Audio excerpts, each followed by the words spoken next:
Question number 12 हमारे पास है define the term computer network.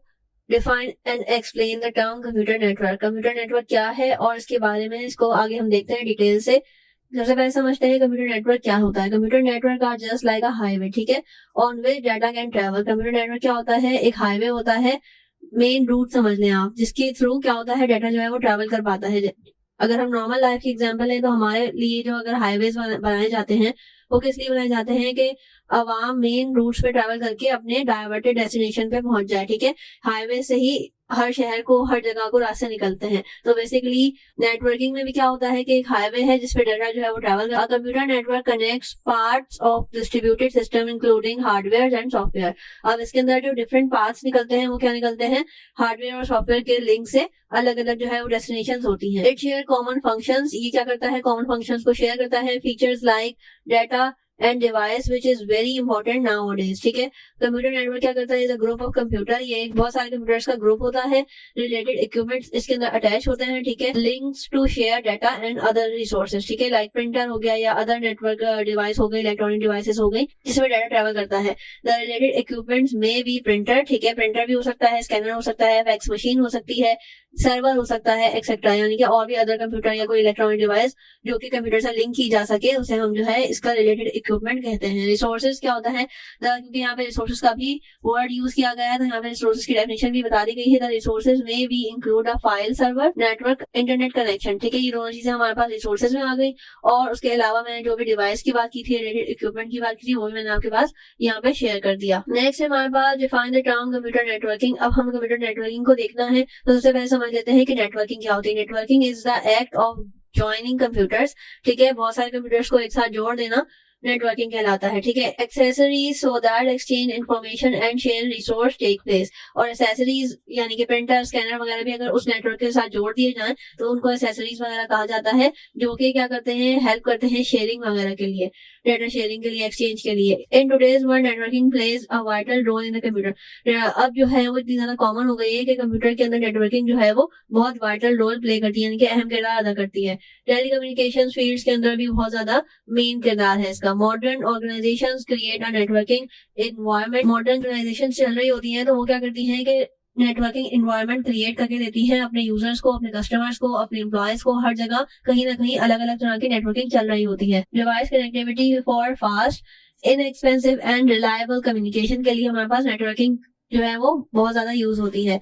अब आ जाते हैं टाइप्स ऑफ नेटवर्किंग क्या होते हैं। तो टाइप्स ऑफ नेटवर्किंग के लिए हमने कैटेगराइज कर दिया बाय देयर साइज और उनके पर्पस, ठीक है। Size of networking can be expressed by geographical area, ठीक है। हमने जो है उनको मतलब कितने डिस्टेंस के ऊपर ये ट्रैवल करते हैं या फिर कितने डिस्टेंस के ऊपर इनकी जो है स्पीड, फ्रीक्वेंसी, सिग्नल ट्रांसफर करते हैं, इस तरह की सारी चीजें हमने अपने सामने रखी और फिर उनको कैटेगराइज कर दिया, ठीक है। Number of computer that are a part of network, ठीक है। Network can cover anything from a handful device within a signal room to millions of devices spread across the entire globe। कुछ इतने strong होते हैं कि पूरे दुनिया के अंदर ट्रैवल कर पाते हैं, उसके जो सिग्नल्स होते हैं, ठीक है, डाटा ट्रांसफर के लिए। और कुछ जो है वो इतने वीक होते हैं कि एक बिल्डिंग से दूसरी बिल्डिंग में जाना भी पॉसिबल नहीं हो पाता। तो अब हमारे पास नंबर 1 पे है लैन, जो कि फुल फॉर्म है local area network, man metropolitan area network, और तीसरी कैटेगरी है वाइड एरिया नेटवर्क, वैन, ठीक है। तो सबसे पहले लैन को देखते हैं डिटेल से। लैन क्या होता है? LAN is a group of computer peripheral devices which are connected to the limited area, ठीक है।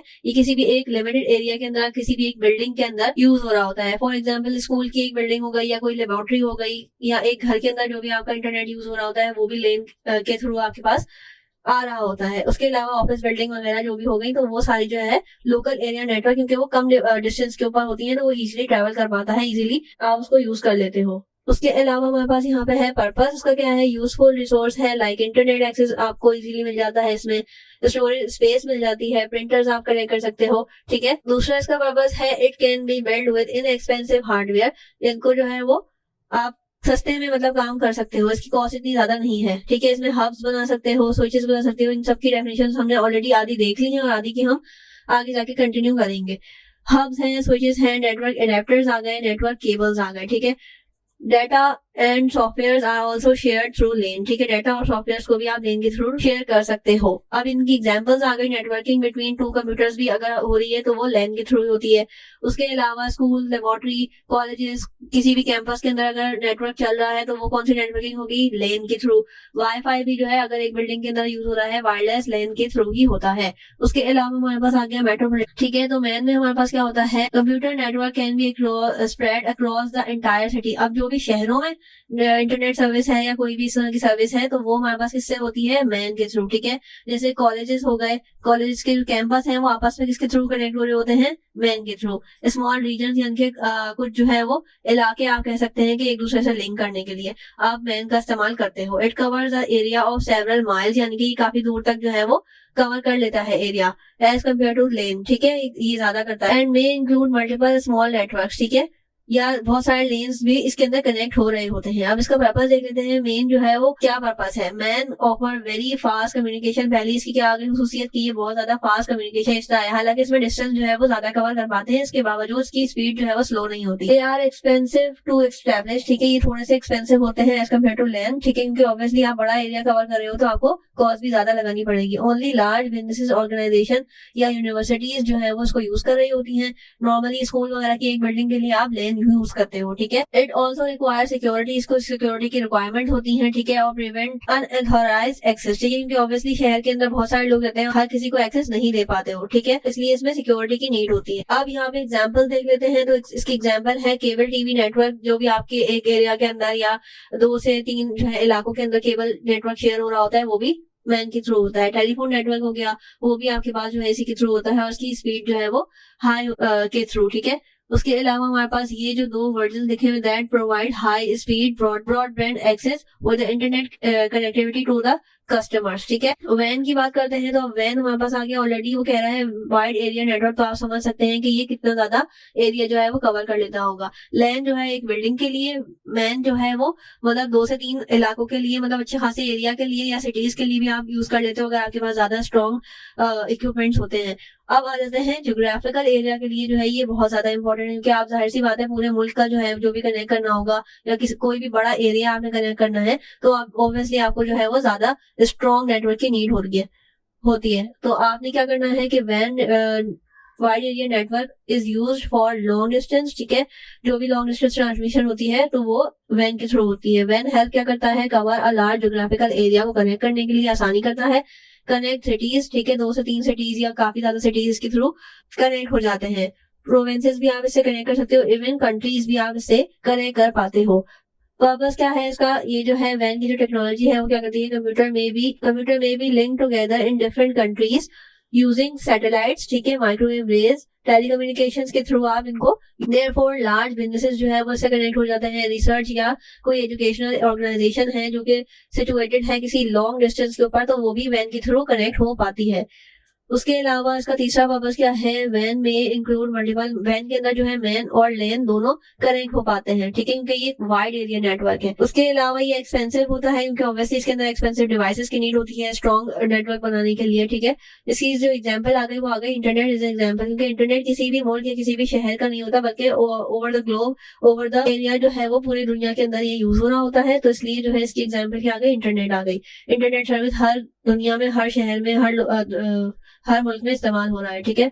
अब आ जाते हैं डिफाइन टोपोलॉजी। टोपोलॉजी क्या है और इसकी टाइप्स क्या होती हैं। तो टोपोलॉजी, ये सारी चीजें आप लोग 9th क्लास में फर्स्ट टाइम पढ़ रहे हो तो आप लोगों को चाहिए कि ये सारी चीजें आप अच्छे से पढ़ो ताकि आपको मैट्रिक में जाके इसको दोबारा से रिपीट करने की नीड ना आए, ठीक है, क्योंकि मैट्रिक में काफी ज्यादा प्रोग्रामिंग वगैरह है और आपको ये सारी चीजें बेसिक्स नहीं पढ़ाई जाएंगे, ठीक है। टोपोलॉजी क्या है, the physical layout in which the computer are connected is called topology. कोई भी कंप्यूटर्स का फिजिकल लेआउट जो कि कनेक्ट हुआ हुआ है उसको क्या कहते हैं, हम टोपोलॉजी कहते हैं। The topology network describe the way computers are connected. अब हमने पहले पढ़ा कि कंप्यूटर को कनेक्ट करना क्या होता है, कंप्यूटर को कनेक्ट करने से हमारे पास एक नेटवर्क बन जाता है। नेटवर्क किस किस तरह के होते हैं, अब हम पढ़ रहे हैं कि उन नेटवर्किंग को जिस तरह से वो नेटवर्क कनेक्ट हो रहे होते हैं उसको कनेक्ट करना टोपोलॉजी है। और टोपोलॉजी के भी अंदर आप मतलब जिस तरह से अगर कनेक्शन आप देखें तो एक से दूसरा, दूसरे तीसरा कनेक्ट हो रहा है तो उसको आप कुछ और नाम दोगे, ठीक है। अगर एक दूसरे के बाद स्किप होके मतलब राउंड शक्ल में हो रहा है तो वो एक अलग टोपोलॉजी का नाम होता है। तो इस तरह से इसको डिवाइड कर दिया गया है। अब इसकी हम आगे देखते हैं। टोपोलॉजी है बर्स्ट टोपोलॉजी। इसमें क्या होता है, बर्स्ट टोपोलॉजी ऐसी कंप्यूटर नेटवर्किंग होती है जिसके अंदर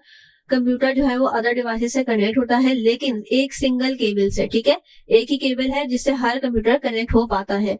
इसमें क्या होता है, central cable is the backbone of the network. अब इसके अंदर एक ही केबल होता है और वो सेंट्रल जो है वो बैकबोन होता है नेटवर्क का। अगर वो खराब हो जाएगा तो ऑब्वियसली आपका कंप्यूटर जो है, नेटवर्क जो है वो डाउन हो जाएगा। तो आप communicate with each other device, ठीक है, थ्रू बस, ठीक है, ये एक तरह की एक बस बन जाती है और जो केबल होता है वो उसका एक पाथ कह लें, एक रूट कह लें, वो उस तरह से ट्रेवल करता है डाटा वगैरह, ठीक है। उसके अलावा है transmit data only in one direction, क्योंकि ऑब्वियसली केबल भी एक ही है और ये वन वे जो है वो ट्रेवल कर पाता है। एडवांटेजेस क्या है इसके, तो एडवांटेजेस आपने जो है वो लिखने हैं और बहुत ही इंपॉर्टेंट है ये, लाजमी आपने प्रीवियस ईयर्स में भी देखा होगा कि हर साल तकरीबन आया है ये बस टोपोलॉजी वाला या टोपोलॉजी का जो अपना मेन टॉपिक है वो भी कहीं ना कहीं जरूर आपको नजर आएगा। तो ये काफी ज्यादा इंपॉर्टेंट टॉपिक है। अब आपने इसके एडवांटेजेस जो है वो फिंगर टिप्स पे याद करने हैं। बस टोपोलॉजी के एडवांटेजेस हैं, ये सिंपलिसिटी यानी कि आसान होता है, cable is required is compare to the other network, ठीक है, इसके अंदर कम जो है वो केबल रिक्वायर होता है। यूज इन स्मॉल नेटवर्क, इसको मैंने पॉइंट्स में इसलिए किया है कि आप लोगों को आसानी से याद हो जाए, क्योंकि बड़े पॉइंट जो है वो आप लोग काफी ज्यादा मुश्किल हो जाएंगे आप लोगों के लिए, इसलिए मैंने मेन बात जो है वो पॉइंट्स बना दी है। प्लीज अब इसको आप जो है फिंगर टिप्स पे याद कर लें। तो नंबर थर्ड है हमारे पास, it is use in small network, ये कम जो है जगह के लिए यानी कि एक बिल्डिंग के लिए मैक्सिमम यूज हो पाता है। इज कॉस्ट इफेक्टिव, ठीक है, यानी कि लो कॉस्ट जो है इसके अंदर आती है। It is easy to understand, जो है इसको लिंक करने में आसानी होती है। जाहिर सी बात है, ज्यादा केबल्स होंगे, ज्यादा कंप्यूटर्स कनेक्ट करने होंगे तो ऑब्वियसली वो कॉम्प्लिकेटेड होगा। इसमें सिंगल केबल होता है, आप उसको कनेक्ट कर पाते हो इजीली, तो ये आसान है। Easy expansion of the network, easy to expand joining two cables together, ठीक है, ये काफी ज्यादा आसान होता है, इसमें लिंक करने के लिए इजी रहता है। डिसएडवांटेजेस क्या है इसमें, अब आपको मैंने पहले ही बताया था कि इसके अंदर क्योंकि सिंगल केबल है और अगर वो डाउन हो गई तो आपका जो सारा नेटवर्क है वो भी डाउन हो जाएगा। If network traffic is heavy, अगर इसके अंदर ज्यादा हैवी लोड आ जाता है, हर कोई अपना डाटा ट्रांसफर कर रहा होता है, तो उसमें क्या होता है, nodes are more the performance of the network decrease, और इसकी वजह से क्या होता है, जब इस पर हैवी लोड आता है, हैवी ट्रैफिक आता है, तो इसमें क्या होता है कि इसका जो सिस्टम है वो कम मतलब डाउन हो जाता है, कम काम करता है, ठीक है, स्लो हो जाता है। Cables have a limited length, इसकी जो केबल्स है उसकी लिमिटेड लेंथ है। जाहिर सी बात है, आप एक बिल्डिंग के अंदर कितना लंबा आप केबल गुजार सकते हो, ठीक है, तो ऑब्वियसली ये थोड़ा सा लिमिटेड होता है।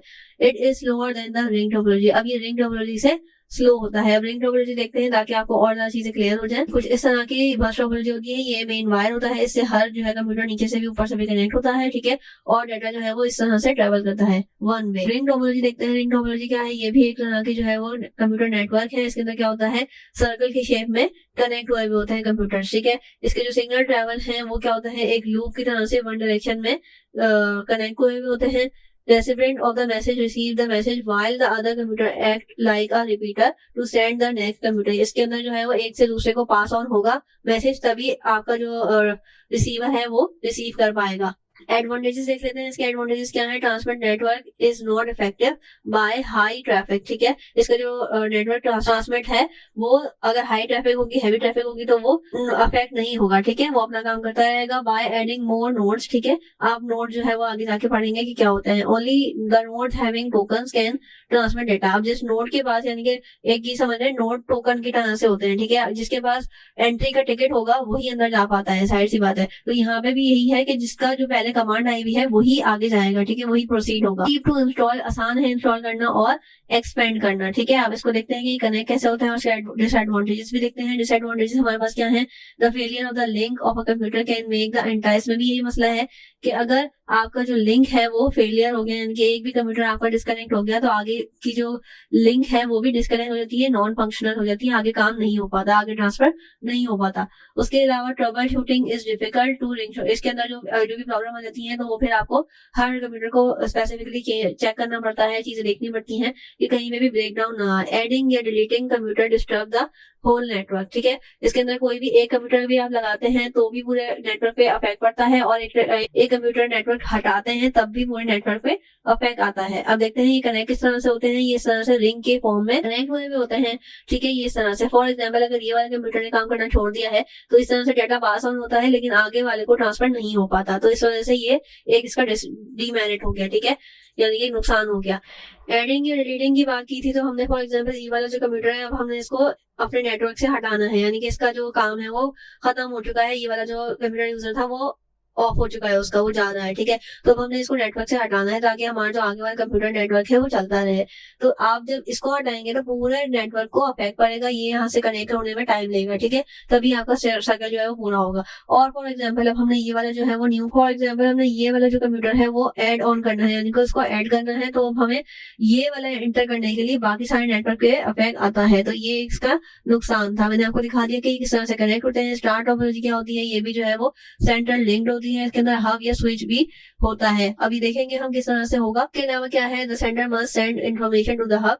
हर कोई जो भी सेंडर है उसको वो कमांड कहाँ देगा, मेन हब को, और फिर हब जो है वो आगे कमांड देगा। जो भी कंप्यूटर को अगर डेटा ट्रांसफर करना है तो वो उसको कमांड करेगा, या फिर जो भी अगर फॉर एग्जांपल सेंडर ए ने प्रिंट करना है तो वो पहले कमांड देगा, वो हब को जाएगी और फिर हब जो है वो प्रिंटर को कमांड देगा कि वो प्रिंट करे, ठीक है। इसको देखेंगे आपको और ज्यादा क्लियर हो जाएगा। आसान चीजें हैं अगर आप इसको समझ के पढ़ेंगे। एडवांटेजेस क्या है इसके, स्टार टोपोलॉजी जो है वो इजी होती है सेटअप करने के लिए, और ये इजी एक्सपेंशन है नेटवर्क के लिए। उसके अलावा फीचर इसका क्या है, if one link to the hub breaks, ठीक है, अगर किसी एक का कनेक्शन जो है वो बंद हो जाता है तो मसला नहीं होता, बाकी जो कनेक्शन है वो कनेक्टेड होते हैं तो उसका इफेक्ट नहीं आता, ठीक है। इसकी परफॉर्मेंस जो है वो फास्ट होती है, ठीक है। उसके अलावा इसमें हब होता है जो कि बहुत ज्यादा अपग्रेडेड चीज है और इजी कर देता है नेटवर्क को। इजी टू ट्रबल शूट है, यानी कि इसमें जो भी प्रॉब्लम आ जाए वो आप स्पेसिफिकली इजीली हैंडल कर सकते हो। इसके डिसएडवांटेजेस देखते हैं। कॉस्ट जो है इसकी इंस्टॉलेशन की वो ज्यादा हाई है, एक्सपेंसिव टू यूज, यानी कि इसको नेटवर्क को सेटअप करना थोड़ा सा एक्सपेंसिव है। उसके अलावा हब फेल्स, अगर हब ही फेल हो गया तो पूरा जो नेटवर्क है वो बिल्कुल जीरो हो जाता है, वो फंक्शन नहीं कर पाता। इसके अलावा performance is based on the hub. अब हब के ऊपर डिपेंड करता है कि वो कितना फास्ट जो है वो कमांड एक्टिव करता है। ये इस तरह से हब जो है हमारे पास होता है। स्टार टोपोलॉजी की बात कर रहे हैं हम, तो ये हब हो गया मेन, इसको आप स्विच भी कह सकते हैं। और हर कंप्यूटर जो है वो इंडिविजुअली इससे लिंक होता है, ठीक है। आप यहाँ पे फॉर एग्जांपल अगर कोई नेटवर्क है जिसमें प्रिंटर की भी नीड होती है तो आप यहाँ पे प्रिंटर अटैच कर सकते हो, स्कैनर अटैच कर सकते हो, एक इस तरह से आप लिंक कर सकते हो। तो ये स्टार की फॉर्म में लिंक होते हैं, इसलिए इसे स्टार टोपोलॉजी कहा जाता है। स्टैंडर्ड्स क्या होते हैं, स्टैंडर्ड जो है वो रूल्स होते हैं जो कि बताते हैं फंक्शन कैसे करना है, प्रोटोकॉल्स क्या फॉलो होंगे, और जो भी इक्विपमेंट्स हैं उनकी क्या रिक्वायरमेंट्स हैं, ठीक है। Network standard define the rule of communication, ये क्या बताते हैं, रूल ऑफ कम्युनिकेशन बताते हैं अमंग द कंप्यूटिंग डिवाइस। जो भी कंप्यूटर डिवाइस के साथ लिंक होती है, इलेक्ट्रॉनिक डिवाइस के साथ लिंक होती है। This ensure that the companies, जो भी कैसियो है या IBM जो कि इन चीजों को बना रहे होते हैं जहाँ से प्रोसेसर्स वगैरह बन के आते हैं, मैन्युफैक्चरिंग कंप्यूटिंग नेटवर्क प्रोडक्ट, जो भी ये कंप्यूटर की प्रोडक्ट, कंप्यूटिंग की प्रोडक्ट या नेटवर्क की प्रोडक्ट बनाती हैं, यूनिफॉर्म स्टैंडर्ड्स, ठीक है। जो भी इनको इंस्ट्रक्शन दी जाती हैं वो हर कोई इसको फॉलो करता है, जो भी कंपनीज को प्रोडक्ट को बनाती है। बाय फॉलोइंग स्टैंडर्ड्स, ठीक है, all the hardware become compatible in the network, ठीक है। अलाउइंग, ये क्या करता है, अलाउ करता है effective networking to take place, ठीक है। They are essential for networking, ठीक है। इनको जो है वो सॉफ्टवेयर हार्डवेयर के अलावा आपकी जो नेटवर्किंग है वो नहीं चल सकती, ठीक है। स्टैंडर्ड ऑर्गेनाइजेशन की जो पर्पस है वो क्यों बनाई गई है, पहली बात तो ये हमें आपको पढ़ने की जरूरत है कि ये पर्पस क्या है इसका। तो standard organisation develop, coordinate, revise, amend and reissues technical standards, ठीक है। उसके अलावा हमारे पास ये बनाया गया है attend to address the requirement of a group. कोई भी ग्रुप है उसको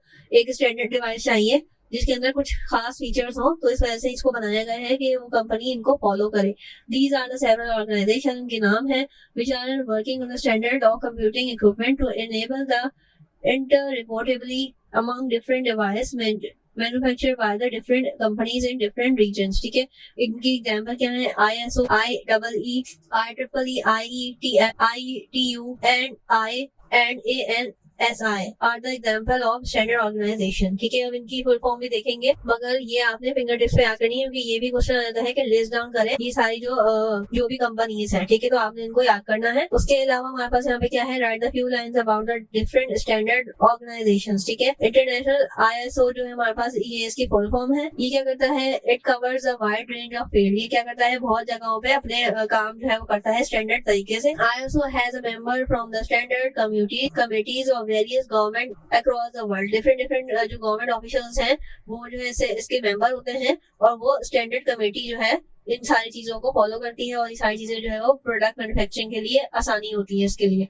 it is even responsible for developing models, ये जो है रिस्पॉन्सिबल होते हैं किस चीज के लिए, developing models which provides high level system compatibility, ठीक है, हाई क्वालिटी बनाते हैं जो भी प्रोडक्ट बनाते हैं, इम्प्रूव प्रोडक्टिविटी करते हैं, यानी कि प्रोडक्टिविटी उसकी बढ़ा दी जाती है जैसे जैसे नई प्रोडक्ट आती जाती है मार्केट में, और रिडक्शन करते हैं कॉस्ट में कि सस्ती भी हो और अच्छी भी हो। ISO is responsible for endorsing and coordinating the function of other standard organisation, ठीक है। अब आ जाते हैं हम इसके ऊपर, तो IEEE का फुल फॉर्म क्या है, institute of electrical and electronic engineering, ठीक है, ये इसकी फुल फॉर्म है। It is international professional non profit organisation. I think यहाँ पे कुछ missing. Electronics, computers and communication engineer क्या करते हैं, रिसर्च करते हैं, साइंटिस्ट होते हैं, उसके अंदर स्टूडेंट्स होते हैं, और ये सारे जो है वो मेंबर होते हैं इस इंस्टीट्यूट के, इस ऑर्गेनाइजेशन के।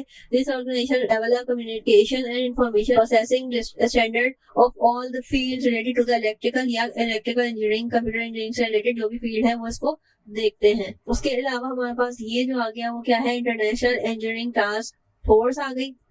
It is a large international community of network designers, operators आ गए, इसमें वेंडर्स आ गए, रिसर्चर्स आ गए, ये सारे जो है वो उस कमेटी के अंदर मौजूद होते हैं। ये सारी कम्युनिटी होती है और जो कि इसके ऊपर वर्क करती है, आर्किटेक्चर को स्मूथ ऑपरेशन के लिए फुलफिल करते हैं, ठीक है। उसके अलावा हमारे पास आ गया ITU, ये क्या करता है, इसकी फुल फॉर्म क्या है, इंटरनेशनल टेलीकम्युनिकेशन यूनियन। ये क्या करता है, ये एक स्पेशलाइज्ड एजेंसी है जो कि रिस्पॉन्सिबल है solving issues concerned with the information and communication. इसके अलावा हमारे पास है अमेरिकन नेशनल स्टैंडर्ड इंस्टीट्यूट, ठीक है। तो अब यहाँ पे हम देखते हैं कि ये हमारे पास क्या क्या जो है ये फॉलो करता है और किस तरह से ये वर्क करता है। It is the official standard agency, ठीक है, for the US United state. ANSI is a completely private non-profit organization prized of equipments manufactured and user of data processing equipments and services, ठीक है। अभी क्या बनाती है, इक्विपमेंट्स बनाती है, उसके अलावा user of data processing equipments बनाती है, और सर्विसेज जो है जो भी आपको प्रोवाइड की जाती हैं वो उसके पीछे जो है ये इस तरह के इंस्टीट्यूट होते हैं, ठीक है। It supervise standards for product, service, process, system, personal in the EU, ठीक है। उसके अलावा ये क्या करती है, membership is comprised of people from the professional societies, से इधर बंदे जो है वो इकट्ठे किए जाते हैं, डिफरेंट इंडस्ट्रीज के बंदे होते हैं, एसोसिएशन जो है वो गवर्नमेंटल एंड रेगुलेटरी बॉडी और कस्टमर गुड्स, ये सारी चीजें इसकी कंपोनेंट्स आ गए। उसके अलावा हमारे पास है डिफाइंड नेटवर्क आर्किटेक्चर, क्या होता है, तो ये क्या होता है, it is the design of computer network, is a framework for the specification of networks physical component, functional organisation, configuration, यानी कि उनकी प्रॉपर्टीज, उनके फीचर क्या क्या है, ठीक है। Operational procedures and communication protocols use, ठीक है, वो क्या प्रोटोकॉल्स यूज करते हैं, किस तरह के ऑपरेशनल सर्विसेज वो फराहम करते हैं, उनकी क्वालिटीज क्या हैं, उनके फीचर्स क्या हैं, वो किस तरह से फंक्शन करते हैं, किस तरह से दिखते हैं, फिजिकल इक्विपमेंट्स क्या क्या अटैच होते हैं, ये सारी चीजें आ जाती हैं आपके पास नेटवर्क आर्किटेक्चर में। इसकी एग्जांपल आ गई OSI and TCP layered architecture, ठीक है। अब देखते हैं इनको ISO मॉडल या OSI मॉडल क्या है, ठीक है। उसके अलावा हमारे पास क्या है, इसकी लेयर देखनी है, सारे फंक्शन देखने हैं कि हर लेयर एक अलग फंक्शन परफॉर्म करती है, तो वो क्या क्या होते हैं। ISO मॉडल हमारे पास यहाँ गया ओपन सिस्टम इंटरकनेक्शन, OSI की फुल फॉर्म है, ये एक मॉडल है। इसमें क्या होता है, is a conceptual model develop by ISO, ठीक है। OSI को ISO ने बनाया है, ठीक है। ISO आपने ऊपर पढ़ा था और OSI जो है वो एक मॉडल का नाम है, ठीक है। Characterised and standardize the communication function of a telecommunication and computing network, ठीक है। इसका पर्पस क्या है, its goal is operability of different communication system with standard 86 communication protocols, ठीक है। इसकी जो लेयर्स आ गई और इसकी जो फंक्शंस आ गए वो मैंने आपको इस तरह से कर दिए हैं कि कॉलम वाइज कर दिए हैं, ठीक है। अगर आपके पास सिर्फ लेयर्स के नाम आए लिखने के लिए तो भी आप आराम से लिख सकते हैं, और फॉर एग्जाम्पल अगर लॉन्ग के अंदर आएगा कि सारे लेयर्स लिखनी है और उसके फंक्शन लिखने हैं तो भी आप इजीली एक ही सवाल याद करके जाके उसको आराम से अटेम्प्ट कर सकते हैं। और अगर इन केस शॉर्ट में अगर आपके पास आ जाए कि कोई भी 2 या 3 लेयर्स जो है वो डिफाइन करनी है तो आप इजीली कर सकते हो। तो ये मैंने आपके लिए आसानी करी है कि एक ही सवाल में सारी ही चीजों को कंबाइन कर दिया है। आप एक ही सवाल याद करोगे और आपके 3 से 4 तरह के जो क्वेश्चन आ सकते पॉसिबिलिटीज है आप इसमें कवर कर जाओगे इंशाल्लाह ताला। This model divide the communication system into 7 abstraction layers, ठीक है। OSI की 7 लेयर्स होती हैं। कौन कौन सी होती हैं? फर्स्ट लेयर को कहा जाता है एप्लीकेशन लेयर। अच्छा, आप इनको आगे पीछे नहीं कर सकते। अगर आपके पास आएगा कि लिस्ट डाउन लेयर्स, तो आप इनको कोशिश करना कि लाइन वाइज ही लिखो, क्योंकि ये जो है वो लेयर्स होती हैं और आगे पीछे करने के लिए आपके नंबर जो है वो कट सकते हैं। आपने अपनी तरफ से कोई भी गलती नहीं करनी कि आपकी जो है वो डिटेक्ट होने के चांसेस हो मार्क्स। उसके अलावा एप्लीकेशन लेयर हमारे पास आ गई नंबर 1 पे। ये क्या करती है? This layer enable user to access network. ये क्या करती है? हमें अलाउ करती है कि हम जो है नेटवर्क तक अप्रोच कर सके, पहुंच सके। विद एप्लीकेशन बनाई जाती हैं, जैसे ईमेल है या फाइल ट्रांसफर वगैरह की चीजें हमें फराहम की जाती हैं कि हम नेटवर्क तक एक्सेस कर सकें। These application produce the data. ये क्या करती हैं? डाटा प्रोड्यूस करती हैं which is transfer over the network, और वो ट्रेवल कहाँ करता है? नेटवर्क तक पहुंचता है। प्रेजेंटेशन लेयर आ गई। इसमें क्या होता है? Receive information from the application. दूसरी लेयर में क्या होता है? जो भी एप्लीकेशन नेटवर्क को डाटा फराहम करती है, इन्फॉर्मेशन फराहम करती है, तो वो इस लेयर पे, सेकंड लेयर पे रिसीव होती है नेटवर्क को। उसके बाद वो क्या करता है? कन्वर्ट करता है इसको यूनिफॉर्म नेटवर्क फॉर्मेट के अंदर, जो कि एक बेसिकली कोड है, ठीक है, कोडिंग नेटवर्क है, which is acceptable bye rest of the OSI model, ठीक है, जो कि एक्सेप्टेबल है आगे प्रोसेस करने के लिए, ठीक है। Encryption and decryption are also responsibility of this layer. वही इंक्रिप्शन और डिक्रिप्शन यही आ गए कि कोडिंग, डी कोड से कोड करना या कोड से डिकोड करके आगे ट्रांसफर करना, ये दोनों काम यही होते हैं, इसी लेयर में होते हैं। This layer also reduce number of transfer bits by compression. और ये डाटा को क्या कर देती है? कंप्रेस कर देती है, ताकि लार्जर डाटा जो है वो जाहिर सी बात है ज्यादा टाइम लेगा, तो उसको कंप्रेस करके एक स्मॉलर पैकेट बना देती है, ताकि ट्रैवल करने में आसानी हो, डाटा इजीली ट्रांसफर हो जाए नेटवर्क में। सेशन आ गया, तीसरी लेयर आ गई। This layer establish maintenance a session और logical connection between the application with two computers, ठीक है, ये कनेक्शन बनाती है बेसिकली ये लेयर।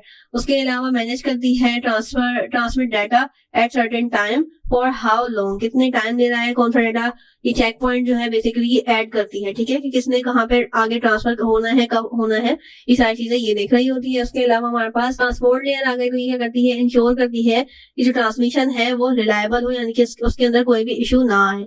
ट्रांसपोर्ट लेयर ये मैनेज करती है एरर को, जो भी आपके पास डाटा ट्रांसफर के अंदर आ रहे होते हैं। फ्लो ऑफ कंट्रोल देखती है कि किसको कहाँ ट्रैवल डाटा करना है, यानी कि किसको कहाँ अलाउ करना है एक्सेस करने के लिए, कौन सा डाटा कहाँ प्रोसेस करना है। क्वालिटी ऑफ सर्विस देखनी है कि स्लो ना हो, ठीक है, कोई भी एरर ना आए। If the data is not properly transmitted it request to resend, ठीक है, अगर कोई भी डाटा बीच में कोई भी इशू की वजह से रुक जाता है, तो वो क्या करता है? उस डाटा को वापस कमांड करता है कि वो रीसेंड हो, यानी कि दोबारा से उसी काम पे लग जाए। नेटवर्क क्या होता है? नेटवर्क हमारे पास क्या होता है? ये एक फंक्शन लेयर होती है। इसमें क्या फंक्शन होता है?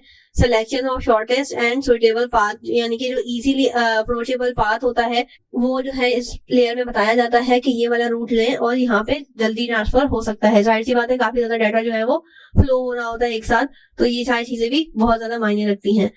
और कौन सा रूट जो है वो अवेलेबल है। It is responsible to convert logical address, IP address वगैरह, ये सारी लेयर देख रही होती है नेटवर्क लेयर, ठीक है। डाटा लिंक क्या होता है? दिस लेयर जो है रिस्पॉन्सिबल होती है transmit data using physical address, ठीक है। Data link layer ensure error free transmission, ठीक है, इसमें भी यही होता है कि इंश्योर करे कि कोई भी एरर ना आए पैकेट जब ट्रांसफर हो रहे हों। Packet in this layer is refer as a frame, ठीक है। उसके अलावा सातवीं लेयर आ गई फिजिकल लेयर। ये क्या होती है? रिस्पॉन्सिबल होती है for converting electrical signal into bits, ठीक है। हमने बिट्स के बारे में पढ़ा था, इलेक्ट्रिकल सिग्नल्स के बारे में पढ़ा था स्टार्टिंग में ही, और मैंने कहा था कि इस तरह की चीजें आपके पास अब फ्रीक्वेंटली आती जाएंगी, तो इसलिए आपने स्टार्टिंग में ही बेस से समझना है कि ये बिट्स क्या है, इलेक्ट्रिकल सिग्नल्स किसे कहते हैं, ट्रांसमिशन किसे कहते हैं, हर चीज मैंने आपको डिटेल में समझाई है। Also define the cable types to be used as a transmission media. Cards हो गए, इसके अंदर टोपोलॉजीज हो गई, ये सारी चीजें जो है वो यहाँ पे हो रही होती हैं। नंबर 19 आ गया हमारे पास TCP/IP मॉडल क्या होता है, ठीक है। TCP/IP की लेयर देखनी है, फंक्शन देखने हैं। एक मॉडल मैं आपको करा चुकी हूँ, OSI मॉडल, जिसकी 7 लेयर थी। अब हमारे पास एक और मॉडल आ गया है, उसको देखते हैं ये क्या होता है और उसकी लेयर्स के बारे में पढ़ते हैं। TCP या IP is a suite of communication protocol, ठीक है, use to interconnect network device with internet. अब ये क्या करता है? डिवाइसेस को इंटरनेट से कनेक्ट करने के लिए हेल्प आउट करता है। These are the sets of rules and procedures. ये क्या होते हैं? बेसिकली प्रोटोकॉल्स कि आपके रूल्स और प्रोसीजर्स होते हैं जिनको आपने फॉलो करना होता है, तभी आप एक्सेस कर पाते हो। IP specify how data is exchange over the internet by providing end-to-end communication. This identifies how data should be broken into packets, addressed, transmitted, routed and received at the destination, right? उसके अलावा हमारे पास अब layers देखते हैं और ज्यादा अच्छे से क्लियर हो जाएगा। इसमें हमारे पास जो है लेयर्स जो नीचे दी हुई है उसमें नंबर 1 पे है एप्लीकेशन लेयर, ठीक है। ये जो मेन लेयर है हमारे पास ये आ गई एप्लीकेशन लेयर, ठीक है। और OSI की भी साथ साथ चलती जाएंगी। अब OSI की जो अपनी एक स्पेशल एप्लीकेशन लेयर थी, उसके बाद प्रेजेंटेशन थी, उसके बाद सेशन थी। अब ये तीनों जो है कंबाइन होके इसकी एप्लीकेशन लेयर में आ गई, ठीक है। और ये परफॉर्म क्या करती हैं, जब ये तीनों लेयर्स मिल जाती हैं तो ये परफॉर्म क्या करती हैं, यूजिंग प्रोटोकॉल्स HTTP और FTP को अलाउ करती हैं ताकि वो इंटरेक्ट करें एप्लीकेशंस के साथ। Application layer is also responsible, यहाँ पे इनकोड और डिकोड भी होता है इसी लेयर में, बिटवीन 2 डिवाइसेस। ये सारी जो है तीनों की जो खुसूसियात है वो मिलके इस लेयर में काम करती हैं। उसके अलावा आपने देखा था कि वहाँ पे ट्रांसपोर्ट लेयर भी थी OSI मॉडल में, और सिमिलरली यहाँ पे भी है, तो वो भी यही काम करेगा कि ट्रांसपोर्ट करेगा। अब कैसे करेगा कि using protocols UDP and TCP, this layer establish a logical connection between 2 devices and make sure the reliable delivery of data, ठीक है। ये भी आपकी टाइमिंग वगैरह का, फ्लो ऑफ डाटा का ख्याल रखते हैं। नेक्स्ट हमारे पास OSI में थी नेटवर्क लेयर, इधर होती है इंटरनेट लेयर, ठीक है। अब ये क्या करती है, रिस्पॉन्सिबल होती है packets of forwarding by accessing physical path, ठीक है। डाटा लिंक आ गया हमारे पास और फिजिकल लेयर आ गई। ये दोनों चीजें जो है मिलके क्या करती हैं, इधर कंबाइन हो जाती हैं और साथ परफॉर्म करती हैं। अब वो क्या करती है, नेटवर्क लेयर हमारे पास आ गई है using the logical address, this layer decide how data will be send across the different networks, ठीक है। जब वो डाटा उसके पास आ जाता है तो फिर वो डिसाइड करती है कौन सा पाथ इजी है, कौन सा पाथ अलाउ कर सकते हैं हम, कौन सा पाथ अवेलेबल है, ये सारी चीजें यहाँ पर डिस्कस होती हैं। अब आगे नेटवर्क एड्रेसिंग क्या होता है। Network addressing are like our house address, ठीक है। जैसे हमारे घर का ही पता होता है, इस तरह से नेटवर्क का भी पता होता है कि इसका एड्रेस क्या है, IP एड्रेस क्या है, नेटवर्क एड्रेस क्या है, इस तरह से। Must be unique and distinct, ये हर किसी का एक डिफरेंट होता है। जाहिर सी बात है, जैसे आपका घर का एड्रेस जो है वो किसी और के घर का एड्रेस नहीं हो सकता, ठीक है। फॉर एग्जाम्पल अगर आप सदर के एरिया में रहते हैं तो सदर, तो आप जो है सदर, आप कहीं पे भी दुनिया में होंगे, कराची सदर आप जब भी लिखेंगे तो वो एक स्पेसिफिक एरिया आ जाएगा, हर एरिया सदर नहीं होगा, ठीक है। इसी तरह से अगर आप सदर के कोई भी फॉर एग्जाम्पल स्ट्रीट 1 में रहते हैं तो स्ट्रीट 1 आपकी एक घर का यूनिक एड्रेस हो गया। उसके बाद हाउस नंबर जो भी होगा आपका, वो आपका ही होगा और दुनिया में किसी का नहीं होगा। कराची सदर and house street 1 and house number 10 या जो भी आपका होगा, ठीक है, तो वो आपका ही होगा, किसी और का नहीं हो सकता। तो इसी तरह से इसके भी एड्रेसेस जो है वो काफी ज्यादा यूनिक होते हैं। This avoid confusion for the postman, जैसे आपके घर के एड्रेस जो है वो इजी कर देते हैं पोस्टमैन के लिए कि आपके ही घर पे आप सामान डिलीवर होता है। तो इसी तरह से इसको भी यही हो जाता है कि एक कंफ्यूजन जो दूर हो जाती है इसके यूनिकनेस की वजह से। A network address is any logical and physical address that uniquely identify it's from other, ठीक है। ये एक दूसरे से यूनिकली आइडेंटिफाई होते हैं, यानी कि आप इसको इजीली पता कर सकते हो, उससे डिफरेंट होते हैं। This address is needed to distinguish network code or a device of a computer network. It is a numeric and symbolic number or address, ठीक है। इसके अंदर न्यूमेरिक वैल्यूज भी होती हैं, नंबर्स भी होते हैं, ठीक है। और समटाइम्स ये होता है कि अल्फाबेट्स वगैरह भी यूज हो रहे होते हैं फॉर मेकिंग इट यूनिक, ठीक है। इसमें असाइन होते हैं to any device that seek access to network, ठीक है। इसको असाइन किया जाता है कि हाँ जी ये डिवाइस जो है वो एक्सेस कर सकती है ये वाला नेटवर्क, ठीक। और उसको क्या पाथ दिया जाएगा, ये सारी चीजें जो है जब तक अलाउ नहीं होती तब तक उस वक्त तक कोई भी डिवाइस एंटर नहीं हो सकती, कोई भी डिवाइस एक्सेस नहीं कर सकती। Physical and logical address are different, दोनों जो है वो डिफरेंट होते हैं, फिजिकल और लॉजिकल एड्रेसेस। अब देख लेते हैं डिफरेंस क्या है, और इसमें आपको अलग से भी पता लग जाएगा कि फिजिकल एड्रेस की डेफिनेशन आएगी तो आपने सारे इसके पॉइंट कंबाइन करके लिख देने हैं, और अगर लॉजिकल की आएगी तो आपने इसके सारे पॉइंट कंबाइन करके लिख देने हैं। और अगर डिफरेंस आ गया तो आपको इजीली आप इसको सॉल्व कर सकते हो। तो फिजिकल एड्रेस की बात करते हैं तो physical address is attach with ROM and और ROM of the NIC card, ठीक है। ये कहाँ कनेक्ट हुआ हुआ होता है, रोम और NIC कार्ड से, ठीक है, अटैच हुआ हुआ होता है। जबकि लॉजिकल एड्रेस क्या होता है, असाइन टू अ डिवाइस, ये एक डिवाइस को असाइन किया जाता है जब भी कोई भी डिवाइस उसके अंदर नेटवर्क के अंदर एंटर होने के लिए आस्क करती है।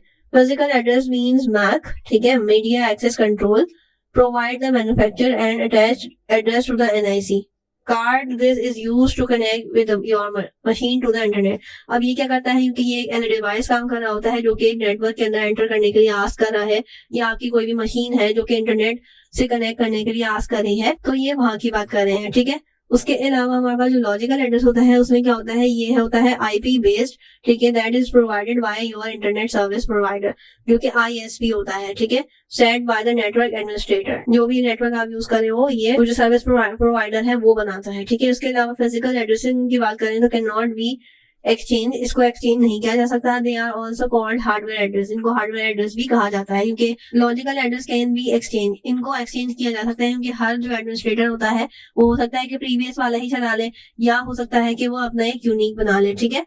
तो आप जो है इसको चेंज भी कर सकते हो। Physical address is a 48 bit MAC address, ठीक है, और इसमें 32 बिट आईपी एड्रेस होता है, ठीक है, इसमें डिफरेंस आ गया। उसके अलावा it is globally unique and permanent, और यहाँ पे क्या होता है, it is unique in one of the network, ठीक है। अगर फॉर एग्जांपल आपके एरिया में जो भी इंटरनेट सर्विस चल रही है उसका एक स्पेसिफिक पासवर्ड है जो कि आपने रखा हुआ है या आपके एडमिनिस्ट्रेटर ने रखा हुआ है, ठीक है, और किसी और इलाके में भी वो सेम एड्रेस, वही सेम पासवर्ड आप रख सकते हो, ठीक है। तो ये एक तरह से टेम्परेरी होता है। अब आ जाता है define and explain IPv4 address क्या होता है। तो ये होता है इंटरनेट प्रोटोकॉल वर्जन 4, ठीक है, ये इसकी फुल फॉर्म आ गई। अब ये होता है यूनिक नंबर होता है, address used to identify on a device network. This device could be a computer, ये कंप्यूटर का भी हो सकता है, प्रिंटर का, स्मार्टफोन का, टैबलेट का, या भी कोई इलेक्ट्रॉनिक डिवाइस का, ठीक है। उसके अलावा every device connected with internet must have IP, ठीक है, जो भी डिवाइस इंटरनेट से कनेक्ट होगी उसकी एक अलग IP होगी। IP address act as a telephone number, जैसे आपका टेलीफोन नंबर होता है, आप किसी भी इलाके में कहीं पे भी बैठ के अगर आप एक स्पेसिफिक टेलीफोन नंबर मिलाते हैं तो वो उसी का ही नंबर मिलता है जो आपने कॉल मिलानी है, ठीक है। तो इसी तरह से ये भी IP एड्रेस भी जो है वो यूनिक होता है। कार रजिस्ट्रेशन नंबर भी अगर आपके पास अगर बात करें तो वो भी एक यूनिक एड्रेस होता है, यूनिक नंबर होता है। It show ownership and location, IP address क्या शो करता है कि किसकी ओनरशिप है और कहाँ पे लोकेट है ये। IP address allow device to communicate and be located by other device और internet, ठीक है। उसके अलावा IP version 4 address comprised of 4 numbers, इसका जो है डिजिट जो है वो 4 नंबर का होता है, सेगमेंट सेपरेटेड बाय डॉट्स, ठीक है। और क्या कहा जाता है, इनको सेपरेट किया जाता है डॉट्स लगा के। एक IP एड्रेस हमारे पास जो है यहाँ पे शो कर दिया गया है, ये कुछ इस तरह का है और उसको सेपरेट करने के लिए डॉट लगाया है, और इसकी आप देख सकते हैं कितना यूनिक है, ठीक है। अगर आप 05 आगे पीछे कर देंगे या डॉट आगे पीछे कर देंगे तो आपको मालूम है कि ये एक यूनिक नंबर बन जाएगा। उसके अलावा पार्ट्स की बात करें तो यहाँ पे made up of 32 binary bits, ठीक है, और डिवाइड कहाँ होते हैं, इनटू 2 पार्ट्स, इनको 2 पार्ट्स में डिवाइड किया गया है। पहला है नेटवर्क, तो नेटवर्क क्या होता है, पोर्शन ऑफ द एड्रेस होता है, mention on the computer network, जो कि कंप्यूटर नेटवर्क पे मेंशन किया जाता है, और दूसरा होता है होस्ट। अब होस्ट जो है वो क्या होता है, host portion identify the computer और एनी अदर कंप्यूटर डिवाइस, ठीक है, ये इस तरह से वर्क करता है। ये आ गया IP एड्रेस, और यहाँ पे 1 बाइट हो गया। 1 बाइट जो है बेसिकली 8 बिट्स का होता है, ठीक है, बिट और बाइट में फर्क होता है, ये आपने देखना है, और किसी भी चीज को आपने फाइंड करना हो तो आप इजिली इस वैल्यू से कर सकते हो। सो ये थी आज की हमारी class. I really hope so कि आपको ये क्वेश्चन आंसर समझ आए होंगे।